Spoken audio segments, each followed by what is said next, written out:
अस्सलाम वालेकुम मेरे सादा से पाकिस्तानियों। मेरा नाम रेहान तारिक है और आप मेरा यूट्यूब चैनल और फेसबुक पेज देख रहे हैं। करोड़ हा दुरूद आकाए दो जहां नबी मेहरबा मोहम्मद मुस्तफ़ा सल्लल्लाहु अलैहि वसल्लम पर।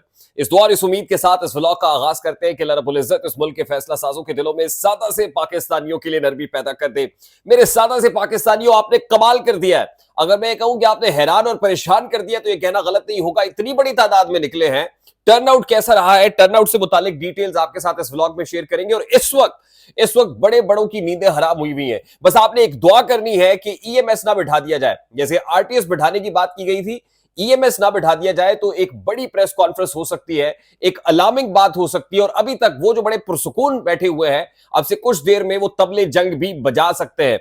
मेरे पास इस वक्त हैरानकुन डिटेल्स मौजूद है। बहुत बड़े बड़े अपसेट्स हैं, बड़े बड़े बुर्ज उलटते हुए नजर आ रहे हैं। जो पल्स इस वक्त मेरे सामने है और स्टैट्स की बुनियाद पे ये तमाम स्टैट्स आपके सामने रखूंगा।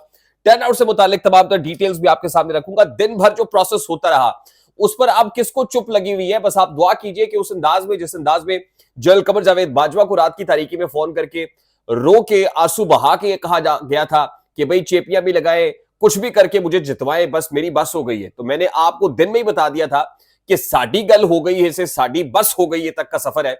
ये तमाम डिटेल्स आज के इस व्लॉग में आपके सामने होंगी। लेकिन उससे पहले मैं इंतहाई अदब से आपसे रिक्वेस्ट करूंगा कि अगर आपने हमारा चैनल सब्सक्राइब नहीं किया है तो चैनल को सब्सक्राइब कर लें। और खास तौर पे मिलिट्री एस्टैब्लिशमेंट ने अब क्या सोचा हुआ है ये भी मैं आगे चल के आपको बताने वाला हूं। बेल आइकन प्रेस करेंगे तो ऐसी बहुत सारी वीडियोस आपकी निगाह से गुजरती रहेंगी। और वीडियो को लाइक और शेयर इसलिए कर दीजिएगा, जैसे आप पहले काम करते रहे हैं ये भी कर दीजिएगा ताकि हमारा मैसेज तक पहुंच सके। मेरे सादा से पाकिस्तानियों, सबसे पहले तो जिनको टर्न आउट के ऊपर बहुत शक था और जो समझते थे कि दबक के पाकिस्तानी घर बैठ जाएंगे, क्रैकडाउन कर दिया जाएगा, और एक रात पहले कुछ लोग बायकॉट की बात कर रहे थे कि बायकॉट करके इनको डिस्ट्रैक्ट किया जाए, तो बात यह है कि पाकिस्तानी उतनी तादाद में जरूर निकल आए हैं कि बस आपने काम कर दिखाया है।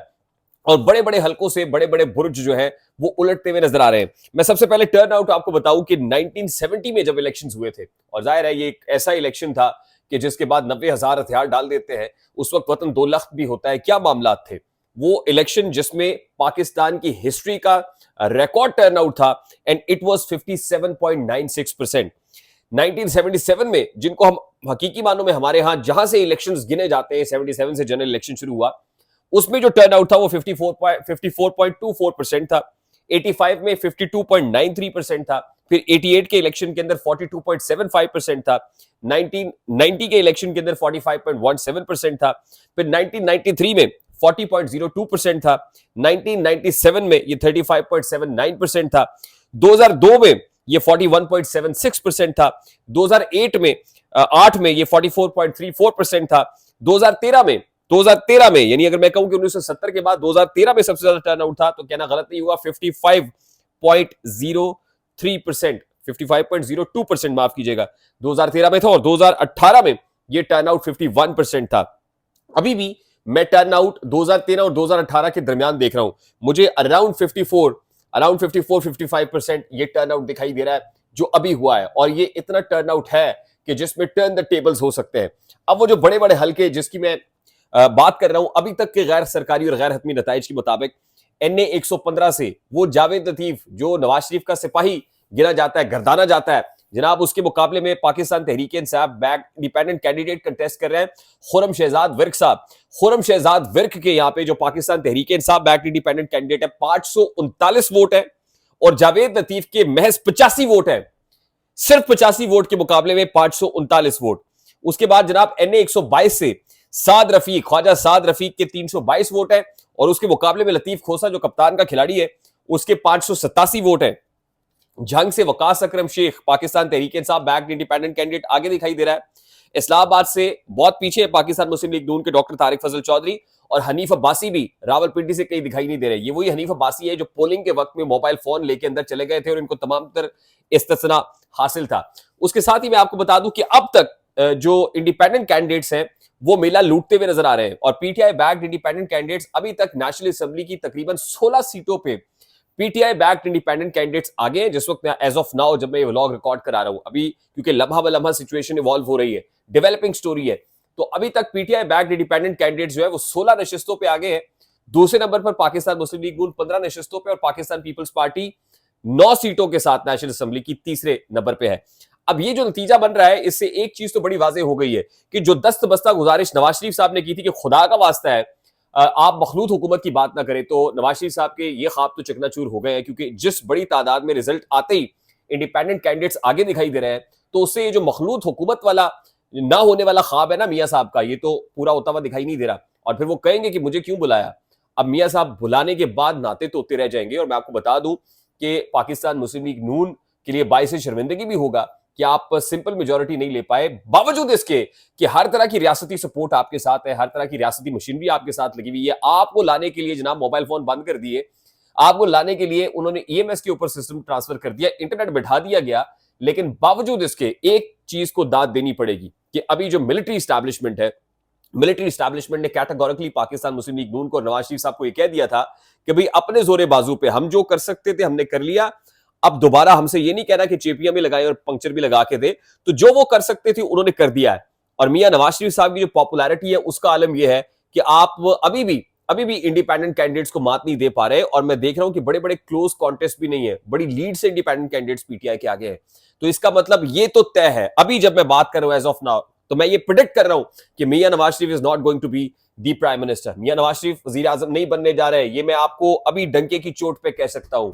रात की तारीकी में ईएमएस बिठा के अगर कुछ ना कर दिया गया, या तरले मिनते जो बहुत दिनों से हो रहे हैं आंसू बहा के कोई काम ना करा लिया गया, लेकिन मेरे सोर्सेज ये बता रहे हैं कि chief of the army staff general Asim Munir की सरबराही में जो मिलिट्री एस्टैब्लिशमेंट है उसने कैटेगोरिकली ये कह दिया है कि जो भी होगा, और आज हमने देखा है कि जो इलेक्शन प्रोसेस है वो हो गया, उस तरीके से दंगे फसाद नहीं हुए हैं।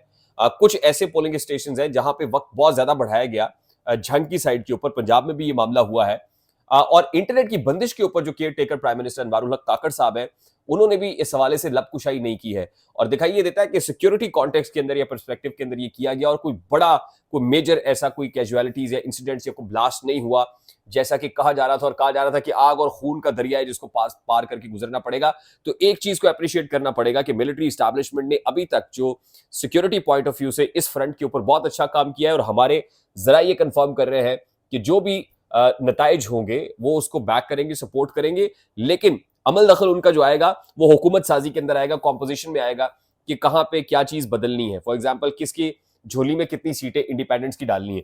लेकिन ये बात तो तय हो गई ना कि इंडिपेंडेंट्स ने मेला लूट लिया है एज ऑफ नाउ, और उसमें मियां साहब की हुकूमत बनती हुई आसानी से बनती हुई नजर नहीं आ रही। मियां साहब मुझे कहीं प्राइम मिनिस्टर नजर नहीं आ रहे हैं।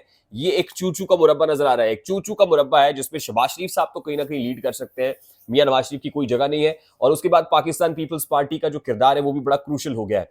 देखिए अब एक बंदा की फैक्ट्री इस वक्त है नवाज शरीफ के पास, वो है जहांगीर तरीन, कि जहांगीर तरीन अपना जहाज चलाए और इंडिपेंडेंस को तोड़ने की कोशिश करे। लेकिन दूसरी तरफ से जो आसिफ अली जरदारी साहब है, यकीनन वो भी पंजा आजमाई करेंगे। तो इस लिहाज से अभी तक की जो सिचुएशन है वो बहुत ज्यादा फेवरेबल नहीं है।